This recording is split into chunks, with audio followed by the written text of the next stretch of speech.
ఓం శాంతి. శివ పరమాత్మ మహావాక్యాలు. బాబా అంటున్నారు, అవ్యక్త శాంతి స్వరూపాన్ని ధారణ చేయండి అని అంటున్నారు.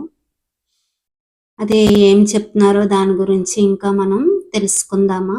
మహావాక్యాలు. అప్పుడు ఎప్పుడైతే అవ్యక్త శాంతి స్వరూపాన్ని ధారణ చేస్తారో అప్పుడు వారికి చెప్పనవలసిన అవసరం కూడా లేకుండానే ఆ సెగతోనే అంటే వారి యొక్క సైగతోనే వారు అర్థం చేసుకుంటారు అని అంటున్నారు బాబా. అప్పుడు వాతావరణం అవ్యక్తంగా ఉంటుంది. మీ అంతిమ స్థితి సాక్షాత్కార మూర్తి. ఎంతెంత సాక్షాత్మూర్తిగా అవుతారో అంతగానే సాక్షాత్కార మూర్తిగా అవుతారు. ఎప్పుడైతే అందరూ సాక్షాత్కార మూర్తిగా అయిపోతారో అప్పుడు అందరి యొక్క సంస్కారాలు కూడా సాక్షాత్ మూర్తి సమానంగా అయిపోతాయి. ఎంతెంత మిమ్మల్ని మీరు ఛార్జ్ చేసుకుంటారో అంతంతగా ఇన్ఛార్జ్ కర్తవ్యాలను సఫలతాపూర్వకంగా చేయగలుగుతారు. స్వయాన్ని నిమిత్తంగా భావించి అడుగు ముందుకు వెయ్యాలి. ఎందుకంటే విశ్వాత్మల దృష్టి అంతా మీపైనే ఉంది.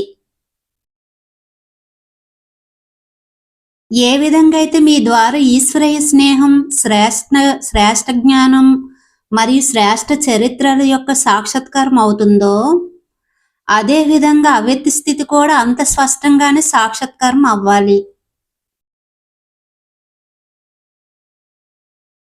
మీరు నడుస్తూ తిరుగుతూ కూడా పరిస్థితి వల్ల అనుభవం చేసుకోవాలి.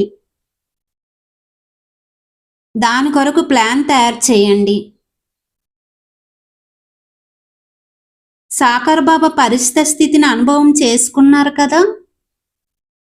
ఎంతో పెద్ద బాధ్యత ఉన్నా కానీ ఆకారి మరియు నిరాకారి స్థితిని అనుభవం చేయిస్తూ ఉన్నారు. అలాగే మీకు కూడా అంతిమ స్థితి యొక్క స్వరూపం స్పష్టంగా కనిపించాలి.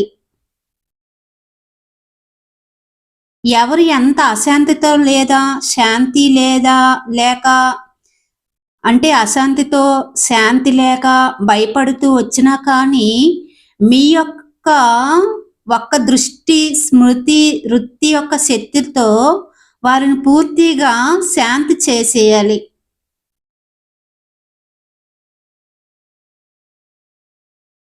ఎవరు ఎంత వ్యర్థ భావనలో ఉన్నా కానీ మీ ఎదురుగా రాగానే అవ్యక్త స్థితిని అనుభవం చేసుకోవాలి.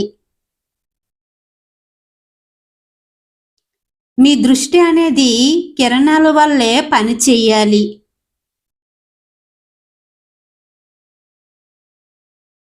ఇప్పటి వారికి ఫలితం చూస్తే మాస్టర్ సూర్యుని సమానంగా జ్ఞానం యొక్క ప్రకాశాన్ని ఇచ్చి కర్తవ్యంలో సఫలులు అయ్యారు.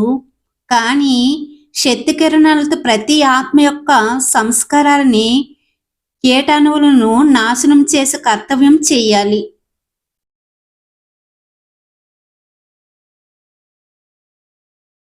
జ్ఞానం ఇవ్వడంలో పాస్ అయ్యారు. శక్తినిచ్చే కర్తవ్యం ఇప్పుడు మిగిలి ఉంది. బాబ్దాదా దగ్గర 4 జాబితాలు ఉన్నాయి. సర్వీసబుల్ అంటే సేవాదారి, తెలివైన వారు, సఫలతామూర్తులు, విలువైన వారు. సఫలతామూర్తులకు కూడా అందరూ అవ్వలేరు, విలువైన వారుగా కూడా అందరూ అవ్వలేరు. అందరూ తమ గుణాలతో చరిత్రతో విలువైన వారుగా అవుతారు, కానీ సేవ ప్లానింగ్లో సఫలులు కాలేరన్నమాట. ప్రతి ఒక్కరికి ఎవరి చార్ట్ వారికి తెలుసు. నా పేరు ఏ జాబితాలో ఉంటుంది అనేది చూసుకోండి అని బాబా అంటున్నారు. ఏ జాబితాలో ఉంటుంది? బాబా ఏమన్నారు? 4 ఏంటి? సర్వీస్, సేవాదారి, తెలివైన వారు, సఫలతామూర్తులు, విలువైన వారు. ఎవరు ఏ జాబితాలో ఉన్నారో చూసుకోండి అంటున్నారు బాబా. అచ్చా. ఓం శాంతి.